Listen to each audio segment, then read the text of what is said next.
wa bifadlihi tatahaqqaqul maqasid wal ghayat. Azka salatillahi wa salamihi ala khairin nabi wa ala alihi wa ashabihi wa man sara ala nahjihi ila yaumin la raiba fih.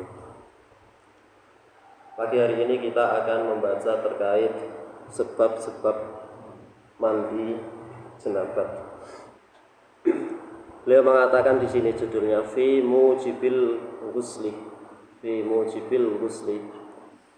Pasal tentang hal-hal yang mewajibkan seseorang wajib mandi. Wajib mandi. Istilah yang biasa dipakai itu adalah mandi wajib. Mandi wajib. Nah, di dalam bahasa mandi itu adalah ghuslun. Bahasa Arabnya adalah ghuslun.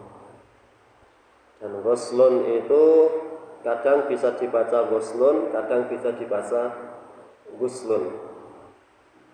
Kalau yang dimaksud adalah mencuci atau membasuh, itu tergantung kepada apa atau kepada siapa diidhofahkan.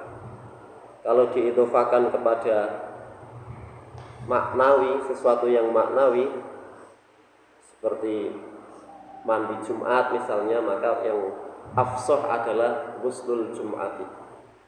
Tapi kalau diidhofahkan kepada barang-barang yang nampak, maka afsahnya adalah menggunakan fathah ghuslu, seperti ghuslu tsaubi, ghuslu a'dha'il wudu'i. Beliau mengatakan qala al-musannif rahimahullahu taala wa nafa'ana bihi wa bi ulumihi fid dharaini. Mujibatul ghusli. Mujibatul ghusli, perkara-perkara yang mewajibkan seseorang untuk mandi junub. Karena di sini semua balik semua ya, sudah balik, dianggap sudah balik lah. Yang pertama adalah al-mautu, mati. Jadi meninggal dunia itu menyebabkan seseorang wajib mandi. Tapi kan orang meninggal nggak bisa mandi sendiri. Ada orang meninggal di Pak Munir, kemudian dia pergi ke kamar mandi, jenazahnya pergi ke kamar mandi, mandi sendiri. Ada nggak? Ya nggak ada. Ntar kalian lari lagi. Jadi kematian itu menyebabkan seseorang wajib mandi. Dan kewajiban ini nanti mandubatun, diganti, tergantikan oleh orang. Jadi orang yang memandikan. Jadi kadang kita itu kalau tidak pernah sholat, pada akhirnya nanti akan disolati. Begitu juga orang yang nggak pernah mandi, pada akhirnya nanti dimandiin. Jadi al-mautu, mati. Walau hukman, meskipun secara hukmi. Jadi mati itu, meninggal itu ada yang benar-benar meninggal, secara zahirnya meninggal. Ada yang secara hukmi. Apa itu hukmi? Meninggal, misalnya keguguran. Jadi kalau ada kandungan yang sudah asyidatu, yang al-balighu arba'ata ashhur, yang sudah 4 bulan, wa illam tadhhar fihi amaratu hayatin, meskipun tidak nampak tanda-tanda kehidupan, maka itu juga menjadi penyebab mandi wajib. Jadi bayi kalau keguguran, kalau usianya sudah 4 bulan, itu juga harus dimandikan. Yang kedua, wal haidhu dan haid. Dan haid, wan nifasu dan nifas, wal wiladatu dan melahirkan. Jadi al wilada, al haid, an nifas itu adalah sesuatu yang mewajibkan seseorang mandi junub. Jadi ijma'an, secara ijma', perempuan mbak-mbak yang haid maka diwajibkan untuk mandi. Kapan? Idza aradat nahwa sholatin, kalau dia ingin melaksanakan sholat.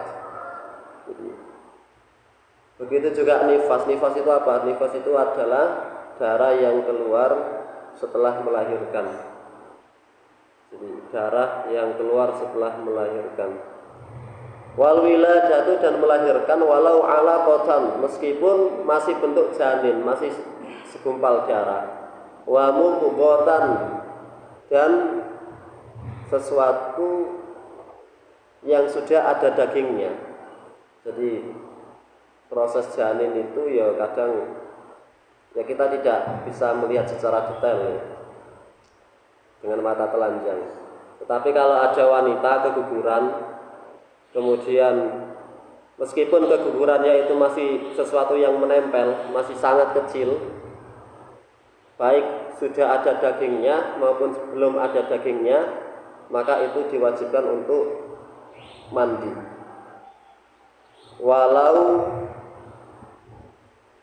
wabila rutubatin, meskipun atau tanpa adanya lembab-lembabnya. Jadi kadang ada orang lahir, ada wanita melahirkan, itu tidak keluar lembab-lembab sama sekali, melahirkan dalam keadaan kering. Ini secara fikih ada kemungkinan seperti itu. Nah, jadi melahirkan, baik yang terlahir itu sudah bentuk bayi, masih bentuk alaqah, masih bentuk mudghah, itu semuanya mewajibkan mandi janabah. Kenapa? Ya, di dalam kitab At-Tuhfah disebutkan li'anna dzalika maniyun munaqidun. Karena mani itu atau karena janin itu adalah mani yang menggumpal. Mani yang menggumpal. Tetapi di sini disebutkan qala As-Sarqawi, Imam As-Sarqawi mengatakan, fal aula at-ta'lilu bi annaha madhinnatu khuruji damin nifas. Yang bagus adalah al-wiladah, melahirkan itu diwajibkan mandi karena madhinnah, tempat kemungkinan keluarnya darah nifas. Karena biasanya orang wanita mengeluarkan alaqah, gumpalan darah janin kecil, atau mudghah, janin yang sudah terlapisi dengan daging, atau bayi, itu biasanya keluar darah nifas bersamanya. Keluar bersamanya darah nifas. Maka meskipun tidak ada darah nifas, hanya wiladah saja, itu sudah menjadi madhinnatu khurujid damin nifas. Tsumma nuzilat al-madhinnatu manzilatal yaqin, tsumma intaqala ila ja'lil wiladati mujibatan lil husni. Jadi intinya seperti itu. Yang kedua adalah wal janabatu, janabah. Di sini beliau mengatakan wal janabatu, dan janabah bi khuruji, dengan keluarnya al-mani, mani. Janabah itu ada dua sifatnya atau dua sebabnya. Jadi orang junub itu sifatnya ada dua, sebabnya ada dua. Yang pertama karena keluar mani. Keluar mani itu bisa terjadi dengan mimpi, bisa juga terjadi tanpa mimpi. Kamu lihat cewek pinggir jalan kok cantiknya bening gitu, terus kamu berdiri, bawamu yang berdiri itu, kemudian kamu gosok-gosok keluar, itu namanya keluar mani dalam keadaan sadar. Atau keluar mani dalam keadaan mimpi, tidur, kamu malam-malam ketemu kambing, kamu naikin, kemudian pagi-pagi ada cairan putih. Cairan putih ya, bukan susu. Ini nggak boleh diminum. Kemudian sebab lain orang junub itu adalah iltiqa'u al-khitanaini, bertemunya dua khitan. Khitan itu apa? Khitan itu apa?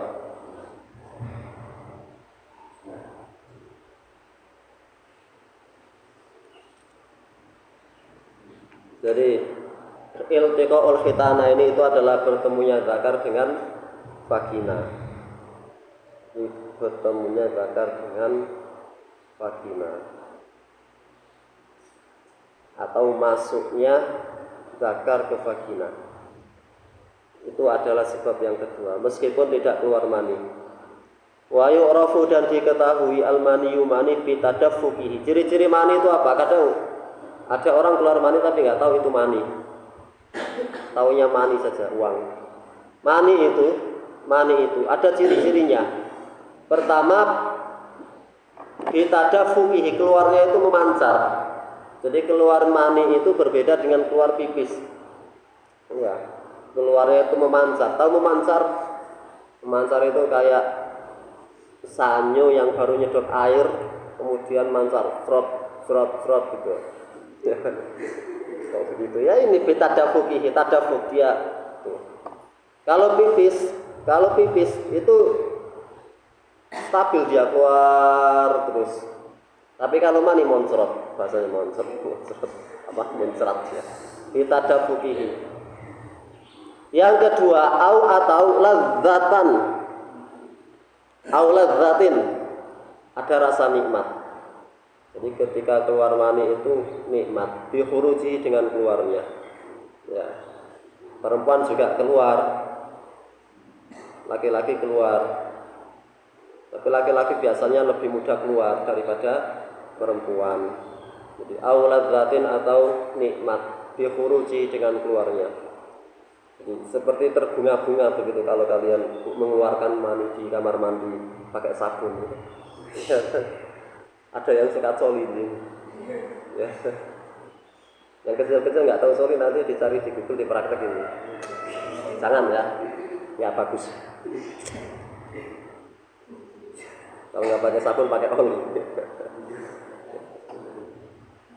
Itu yang kedua. Yang ketiga, aurihi ajinin rotban, atau berbau tepung gandum yang lembab. Jadi tepung gandum atau tepung biasa itu lembab, itu kan ada baunya.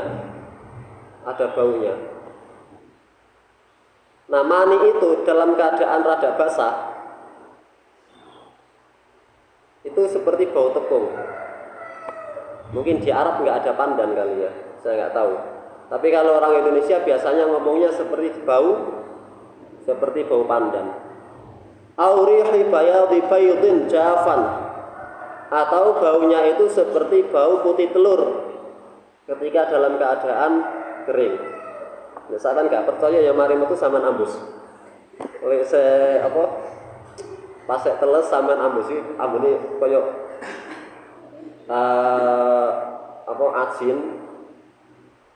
asin apa tadi? Tepung atau seperti pandan. Terus nanti biarkan kamu jemur di luar.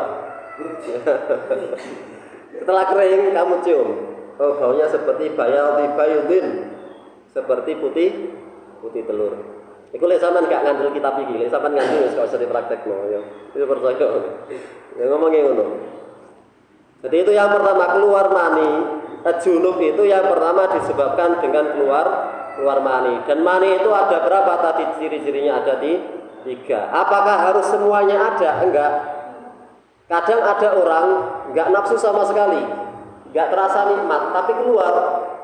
Jadi keluar enggak nafsu, enggak ada nafsunya, enggak ada rasa nikmatnya, keluar cairan putih diambus-ambus rasa pandan. Maka itu juga mani. Jadi tidak harus semua tanda-tanda ciri-ciri mani yang 3 itu ada semua. Yang kedua, orang junub itu wabi'ilatil hasafah, dengan memasukkan hasafah. Hasafah itu apa? Ini saya pakai bahasa Arab saja. Hasafah itu penis. Nanti saya pakai hasafah ya berarti penis gitu ya. Au qadriha, atau separuhnya hasafah. Berarti hasafah putul. Mbok kecepit lawang, mbok nyunati kaken. Ya. Tinggal separuh. Awalnya kalau berdiri 10 cm, gara-gara kecepit lawang karek 5 cm. Ya. Jadi au qadriha, atau seukurannya. Fi farjin, di vagina. Jadi vagina perempuan itu, ini mbak-mbak pasti tahu nih.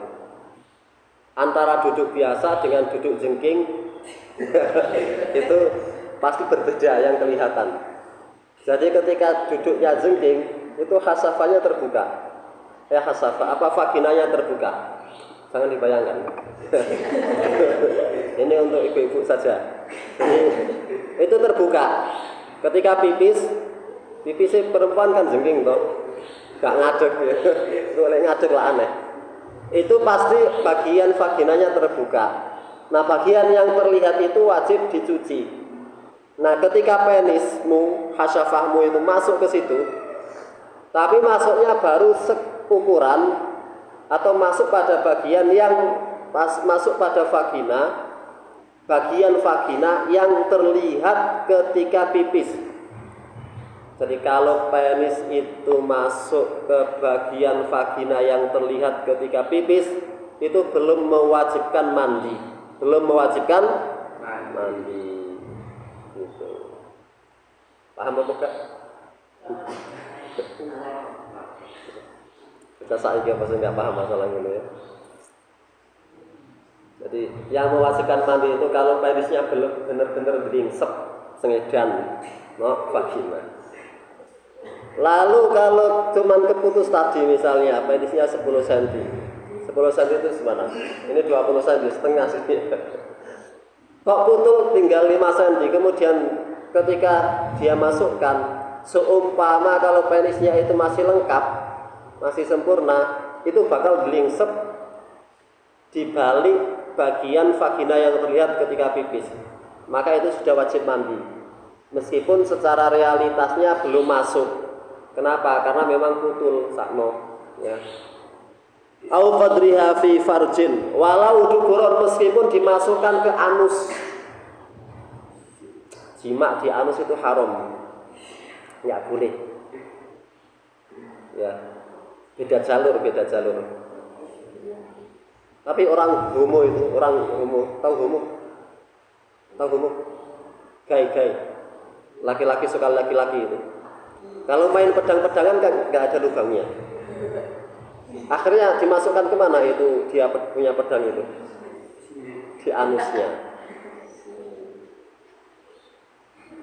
Jangan ya. Orang gay terus sampai jemput-jemputan. Ya. Orang gay itu kalau dia sampai bersetubuh itu secara fikih hukumannya ngeri. Dibawa ke tempat tertinggi kemudian dijatuhkan ke bawah, kepalanya ditaruh di bawah, dituntut, mari udah dijatuhkan. Itu hukuman orang yang melakukan perbuatan kaumnya Nabi Nuh. Walau duburon au farjimaitin, atau dimasukkan ke vaginanya jenazah. Ada misalnya ya preman membunuh wanita. Makanya sing wedok-wedok itu aja sok kemayu di hadapan laki-laki. Engko dimutilasi jadi 100 bagian lah kapok. Ya. Kemarin kan ada orang Lamongan itu kan, mbak-mbak Lamongan itu sok-sok cantik, akhirnya dicincang-cincang sama pacarnya. Katanya udah nikahnya nikah siri. Jadi perempuan itu hati-hati kalau ada angga merayu-rayu, ya jangan. Kecuali diajak ke KUA ya sudah mau. Tapi kalau cuman dikasih bunga mawar setengah, ya dijak sudah maem, sudah makan toh, dijak renang nang Malindo, dijak ngopi nang tebing kafe, tuku donat nang aula. Aja digobres engko di dalan dicincang-cincang. Nah, beberapa kejadian itu perempuannya dibunuh dulu baru disetubuhi. Jadi aufar jimaitin. Ya, jadi bahaya. Au bahimatin, atau kemaluan hewan, menawa delok-delok ketumpaki. Itu juga mewajibkan mandi. Ini lo kita pengen ngomongin ngono ya. Jadi farjimaitin au bahimatin.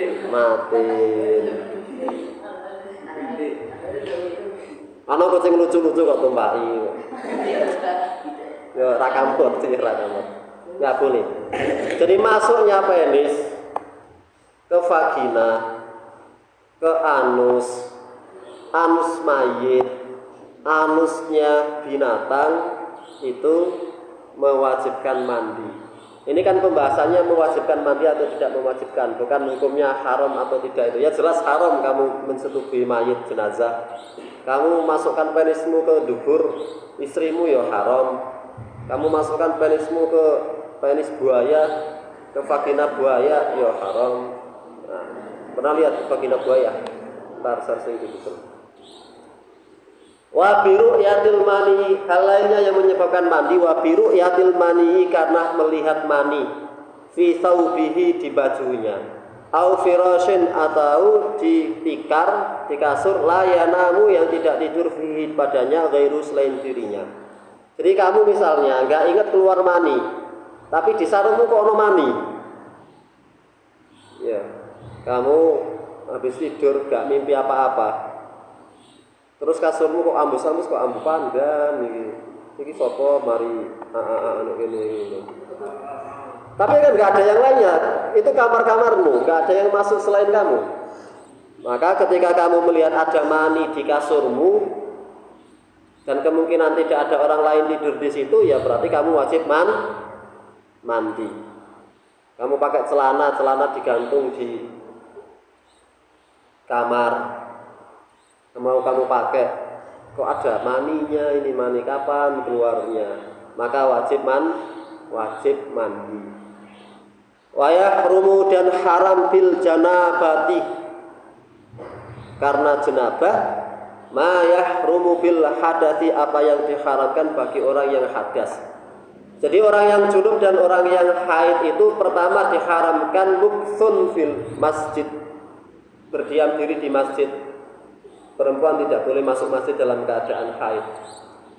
Ini pendapatnya jumhur ulama. Pendapat mayoritas ulama, wanita haid, laki-laki junub, haram hukumnya duduk di masjid. Illa abiri sabilin hatta taghsilu. Wa taraddudun, dan mondar-mandir fi di dalam masjid li ghairi, tanpa ada udzur. Jadi sampean junub kok mlebu masjid ya bukan musola, ini musola bukan masjid. Kaman ke masjid dalam keadaan junub kok mondar-mandir. Ya. Di beberapa video viral, pasangan muda mesum di dalam masjid. Ya.